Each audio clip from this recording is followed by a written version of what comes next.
Deixa eu te fazer uma pergunta mais em relação aquelas pegadinhas, né? Quando a gente fala na prova, assim, ó, de estratégias usadas pelas bancas, a gente sabe que, tradicionalmente, as bancas, elas elaboram questões e eles têm que fazer, né, pelo próprio processo seletivo, alguns artifícios para induzir ao erro, né? Sem dúvida. Dentro da GO, o que a gente observa, né, que eles usam com muita frequência para tentar fazer a pessoa que está prestando prova ser induzida ao erro? Ai, tem umas questões que dá raiva até, porque tem umas pegadinhas sapeca demais, né? Nossa Senhora.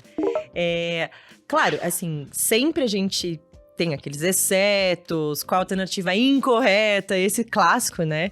Eu, quando chegava na prova, eu levava um lápis bem escuro, eu lia com lápis, assim, ó, todas as perguntas, e o incorreto aí eu fazia assim, ó, pra eu não esquecer na hora de ver as alternativas, porque às vezes a gente tá correndo, né, lê e passa. Então a primeira coisa é prestar atenção no enunciado, lê o enunciado 450 milhões de vezes se for necessário, e se perceber que não tá conseguindo focar e não tá conseguindo ter clareza, porque tá ansioso, porque tá nervoso, porque no começo da prova não começou aí bem, talvez parar, respirar fundo, conta até 15, até 20, até 10. Pensa numa coisa bem legal e volta.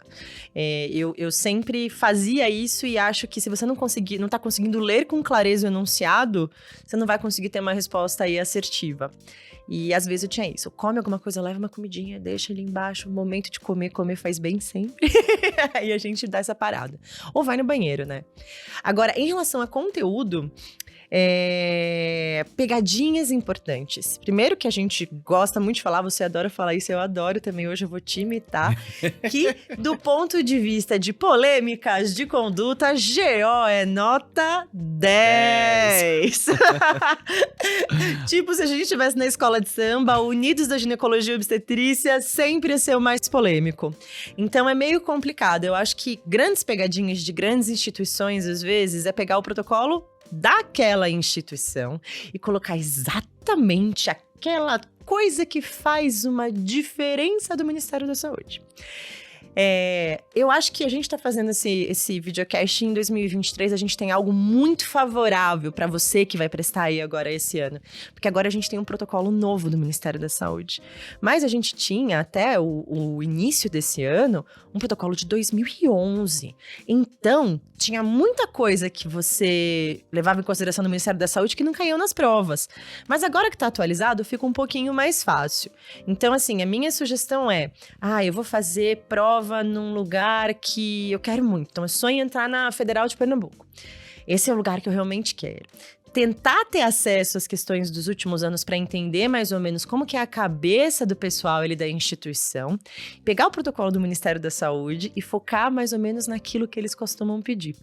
E agora a gente tem, né, graças a Deus, isso. Então, é incrível, porque 2011 para 2022... foram 11 anos falando a mesma coisa. E obstetrícia e ginecologia mudou completamente nesse meio tempo, né? Então, talvez essa seja a dica em relação à obstetrícia. Outra coisa, principalmente quem vai prestar a Unifesp, Federal de São Paulo. Todo santo ano cai medicina fetal e detalhe de medicina fetal, que é uma coisa que todo mundo tem dificuldade. Para o aluno de acesso direto, às vezes eu que dou essas aulas, né, no curso, o pessoal fala, nossa, mas isso é muito específico, é muito complexo. Então, assim, tem algumas escolas onde é bem forte medicina fetal que vai cair. Restrição de crescimento fetal, Doppler, alterações genéticas, cromossômicas. Então, assim, seria válido você ter uma ideia mais ou menos do que aquela equipe gosta de pedir. Então, se vocês tiverem acesso, peguem as provas dos últimos anos e vejam um pouquinho antes. Se prepare especificamente para aquilo. Que mais? Sabe que em ginecologia eles gostam bastante de usar aqueles termos que são muito parecidos, né? Para tentar... tem vários, né? Que tem vários, então, e conceitos que são muito parecidos. SUS São Paulo, por exemplo, se transformou numa prova que é assim, ó, mais lotada dessas pegadinhas de conceitos que são parecidos. Por exemplo, teve uma questão do ano passado que eles colocaram uma paciente que tinha uma hiperatividade detrusora, né? Ela tinha aí uma incontinência de urgência, e aí perguntava, né, em relação relação à incontinência de urgência, de que jeito que ela deve ser tratada, né? E aí uma das alternativas dizia assim: uma das opções de tratamento para essa paciente é a oxibutinina, um agente colinérgico de alta eficácia para tratamento.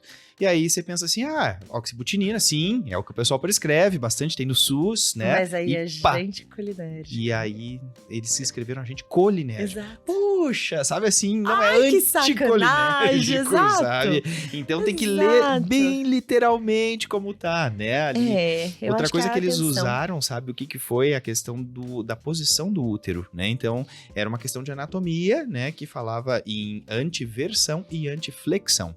E aí dizia, quando o útero ele é anteriorizado em torno do seu próprio eixo, ele tá antiverso, ele é antevertido, né? E não, na verdade, em relação ao seu próprio eixo, é antefletido e não vertido.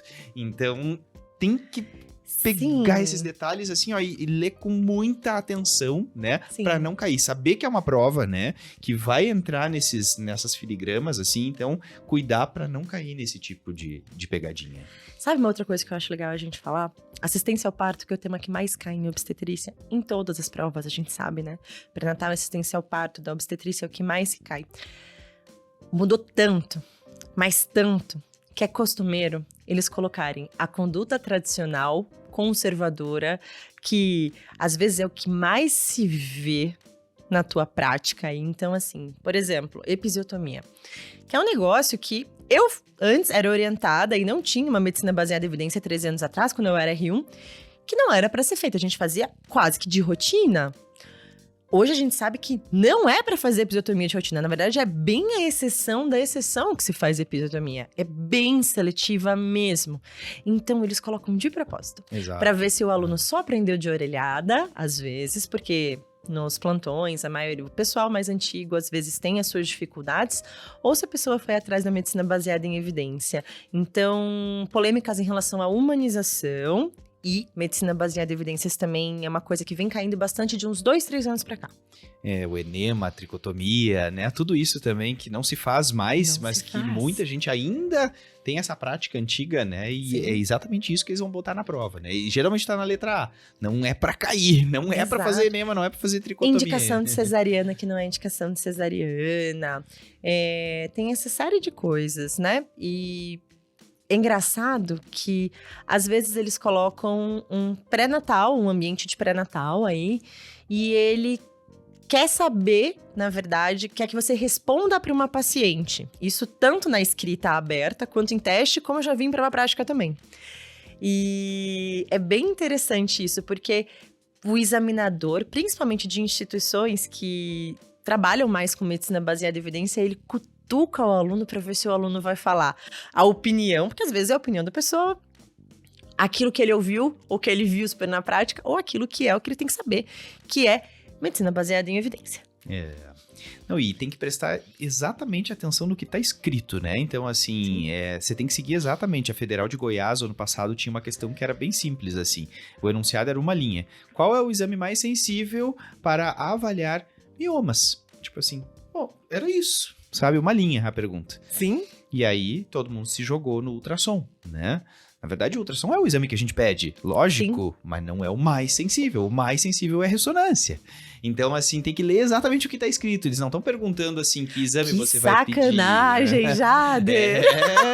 Então tem que ler exatamente o que está escrito. Você tem que pensar, não ia ser uma coisa assim tão simples, né? Não é o que você vai pedir, é o mais sensível. Sim. É uma questão de epidemiologia. Sem dúvida. E acho que uma outra coisa que talvez valha a pena falar é que como o GO sempre está em polêmicas na mídia, né?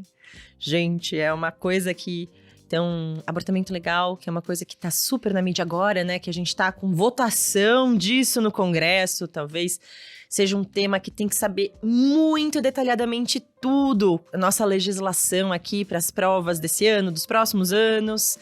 E a gente tem que entender que, independente da sua opinião pessoal, a prova está levando em consideração a medicina baseada em evidência. É muito engraçado. Que são as questões técnicas, né? O que cai na Técnicas. prova são as questões técnicas, não é nada de... E vai ter um monte de polêmica na prova. Vai. É bem isso, né? Acho que de dicas seriam mais essas. E talvez uma dica muito importante que eu costumo falar, que na verdade foi um mantra que eu usei, porque eu gosto de falar, né? Gosto de escrever, é uma coisa de louco.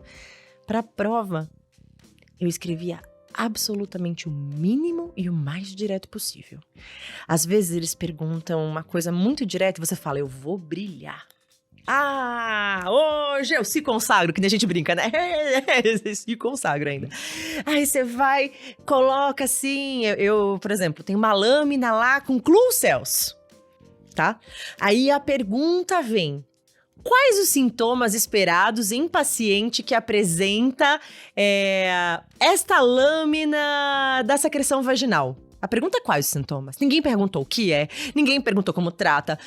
Mas eu sei tudo, eu quero mostrar que eu sei tudo. Não, a pergunta é quais os sintomas. Então você coloca aí, corrimento branco acinzentado, bolhoso, com odor fétido, que piora depois da relação. Ainda exagerou, mas... Se você coloca vaginose bacteriana, você perdeu, porque eu não estou perguntando pra você o que é. Leia o que o examinador quer e responda apenas aquilo que vai estar no checklist dele. Isso aí. É aquela coisa retilínea, né? Exato. Então essas são as melhores dicas que eu posso dar. Perfeito, muito bom. Tenta entender o processo. Por exemplo, eu lembro que quando eu comecei a corrigir prova, vinham sempre questões de inibição de trabalho de parto prematuro.